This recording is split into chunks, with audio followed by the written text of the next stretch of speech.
Hello everyone, Mike Arnold here, co-founder Pat Trading Partners along with Bob Iacino. So much for a boring day. I mean, we actually got some movement. We broke out of that range. Talking about below this 1476, 1477 area. Let me show you a couple ways if you're watching on shorter term charts. So there we go. This is a 15-minute chart. So you see that level here. We're watching for a key close below it right there.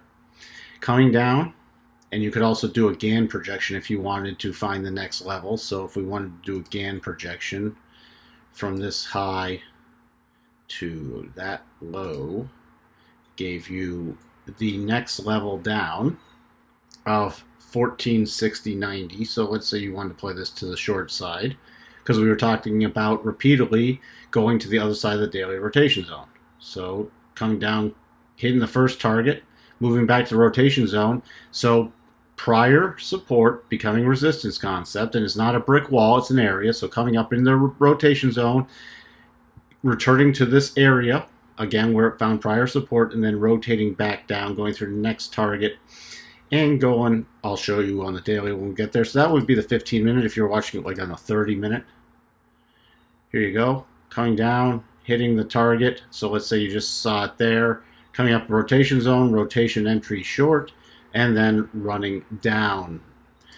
Hourly, which was tougher, but it did give you hitting the first target, coming back up, and then hitting the rotation zone and coming down.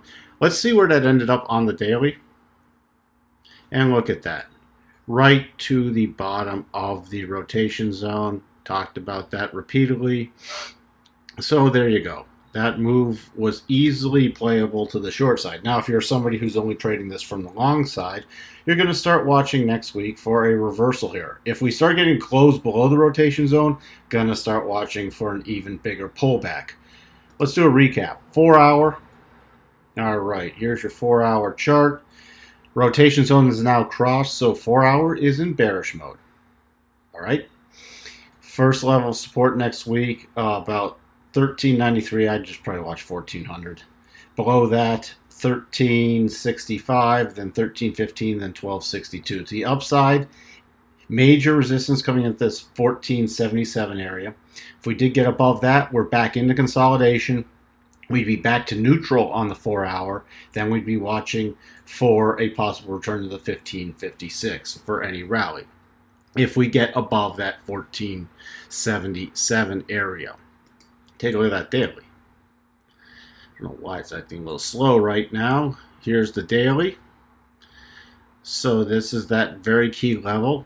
So you don't want to see a close if you're bullish below 1420. Now, if you're bearish and you play this from the short side, then you definitely do want to see a close, because then we'd keep watching. Because if we do get a close, we've gone to neutral mode.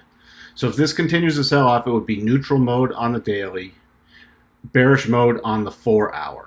And we'll revisit the weekly in a bit.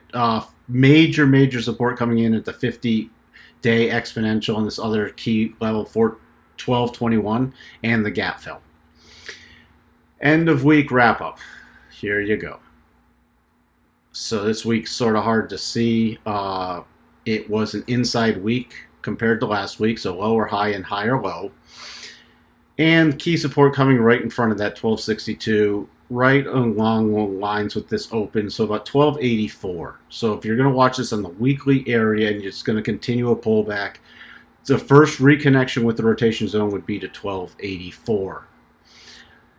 Those are all the key levels that we're watching. So it's just playing this, watching for that daily rotation zone to hold. If we start moving up, again, watch for, we have the first cross of the rotation zone on the 4 hour with that 1477 level. So that's the key level you should be focusing on going into next week. From the bullish side and the bearish side, it would be below this daily rotation zone.